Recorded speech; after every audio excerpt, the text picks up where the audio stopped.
Hello friends, how are you?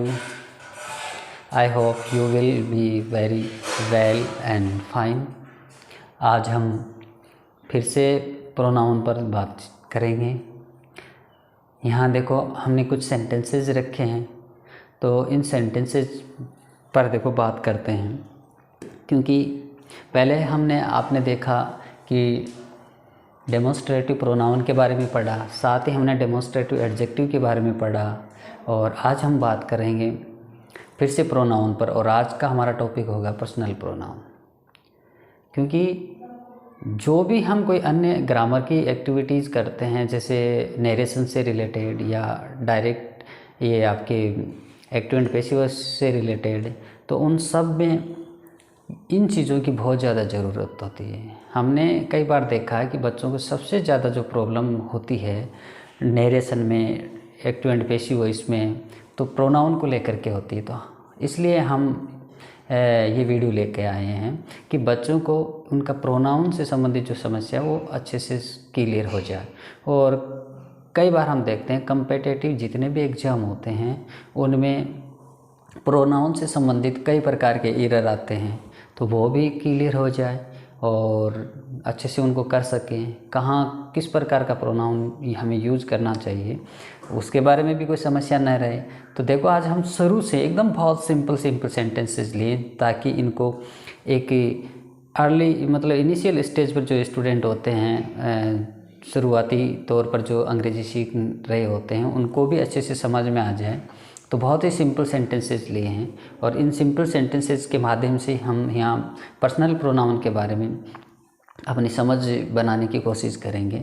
तो देखो यहाँ हमारा पहला सेंटेंस है, I am a teacher, I teach you English, we are farmers, you are my student, you are players, he is a farmer, she is your sister, it's a dog, they are some boys. तो चलो अब हम यहाँ बात करते हैं और ढूंढते हैं कौन कौन से प्रोनाउन हैं। तो पहला हमारा सेंटेंस में है आई प्रोनाउन, दूसरे में भी हमारा आई प्रोनाउन है। दूसरे सेंटेंस में यहाँ देखो ये दोनों सब्जेक्ट की जगह थे आई, और इस वाक्य में देखो यू आया हमारा जो ऑब्जेक्ट की जगह प्रोनाउन की तरह यूज होगा। यहाँ वी हमारा सब्जेक्ट की तरह यहाँ प्रोनाउन है, यहाँ पर भी यू प्रोनाउन है, और यहाँ माई भी। माई को तो हम प्रोनाउन तो नहीं कह सकते क्योंकि ये पजेसिव एडजेक्टिव होता है। इसका एक हम अलग से टॉपिक लेंगे।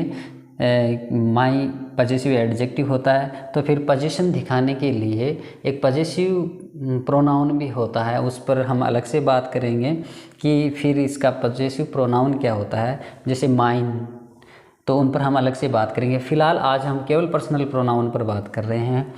फिर यहाँ देखो यू, यहाँ एक चीज़ आप देखिए, यहाँ यू है, यू के साथ आर लगा हुआ है वर्ब, और यहाँ आया student.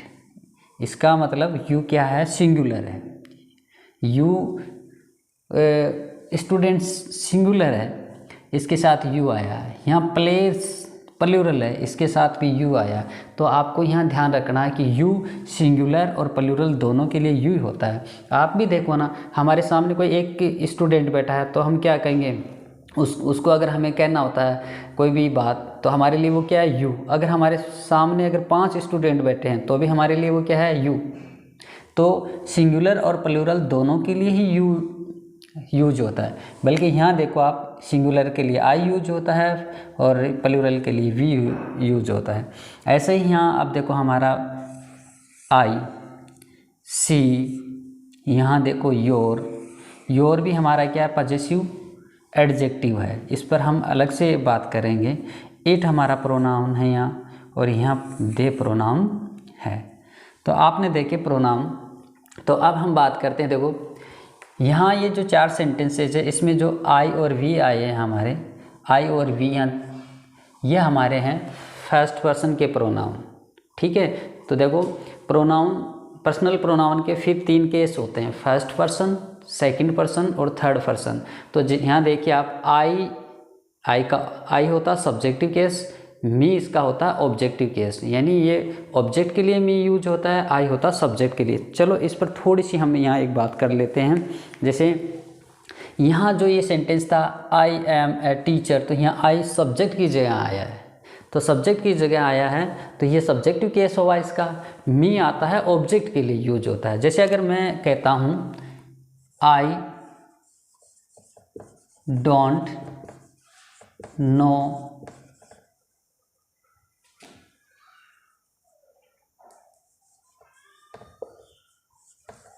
I don't know you, ऐसे ही मैं कहता हूँ शी डजंट नो मी। जैसे मैं कहता हूँ दे डिडंट गिव अस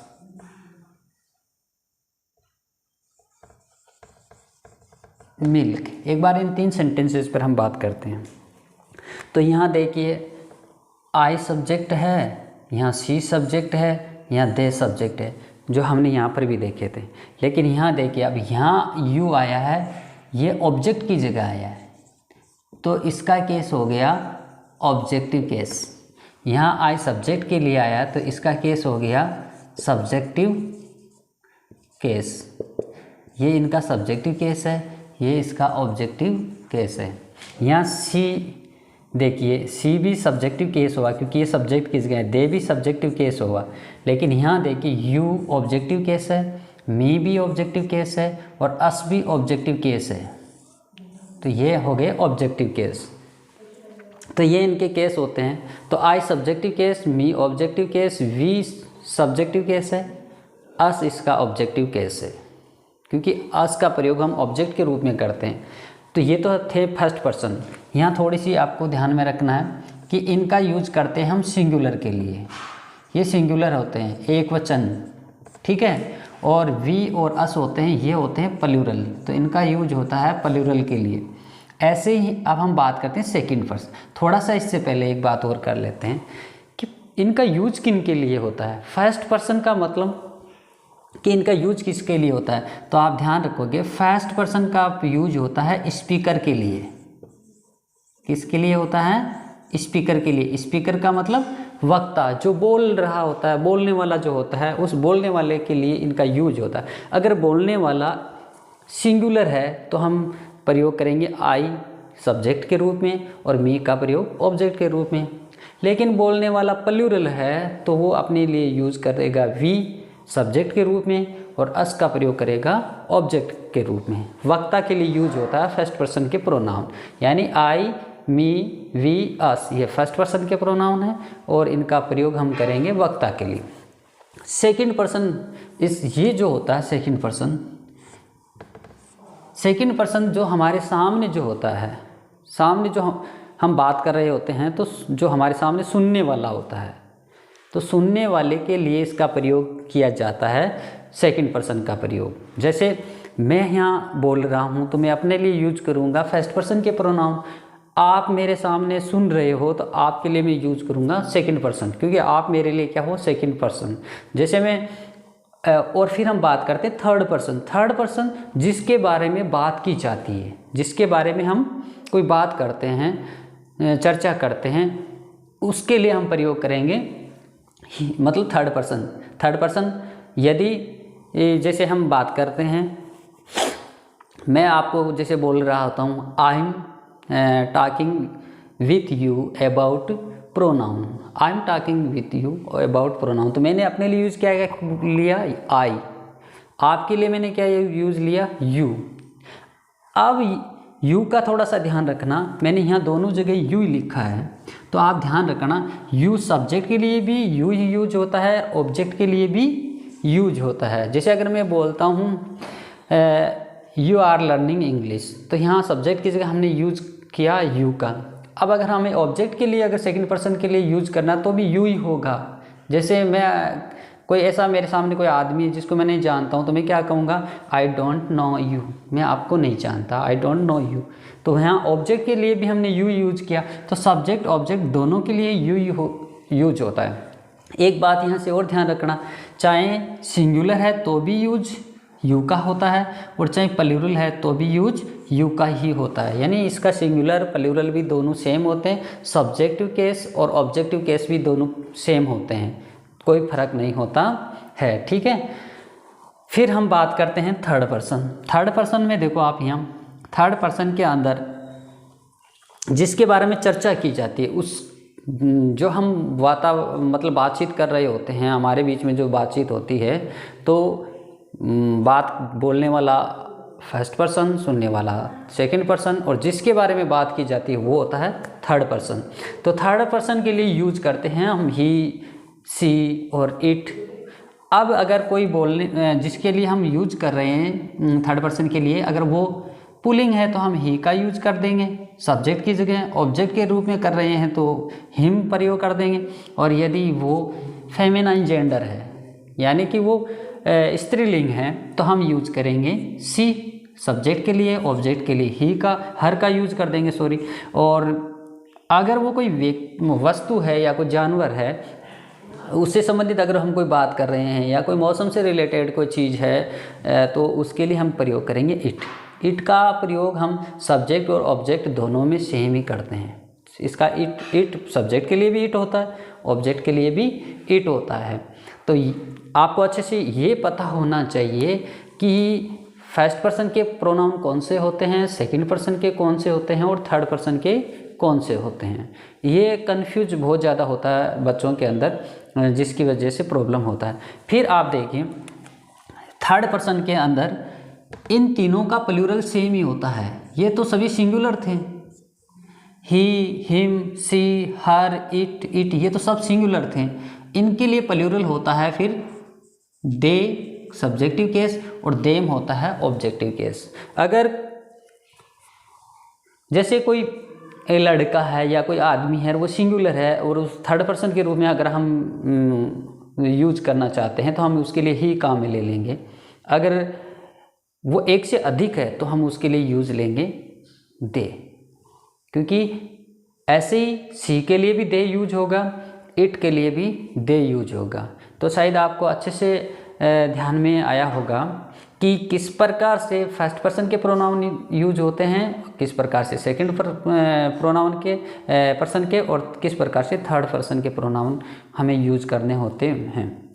तो जब भी हम इस प्रकार के सेंटेंसेस, क्योंकि बिना प्रोनाउन के तो कोई सेंटेंसेस की हम कल्पना नहीं कर सकते, क्योंकि नाउन तो केवल एक बार आता है सेंटेंस में, फिर नाउन के रेपिटेशन को रोकने के लिए तो पर्सनल प्रोनाउन का यूज, इन प्रोनाउंस का यूज होता है कि बार बार नाउन ना आए, बार बार नाउन न आए, इसीलिए इनका यूज किया जाता है। तो ये आपको अच्छे से ध्यान में होना चाहिए। मेरे ख्याल से आपको अच्छे से पता चला होगा कि पर्सनल प्रोनाउन के जो तीनों केस हैं उनको किस प्रकार से हम यूज करें।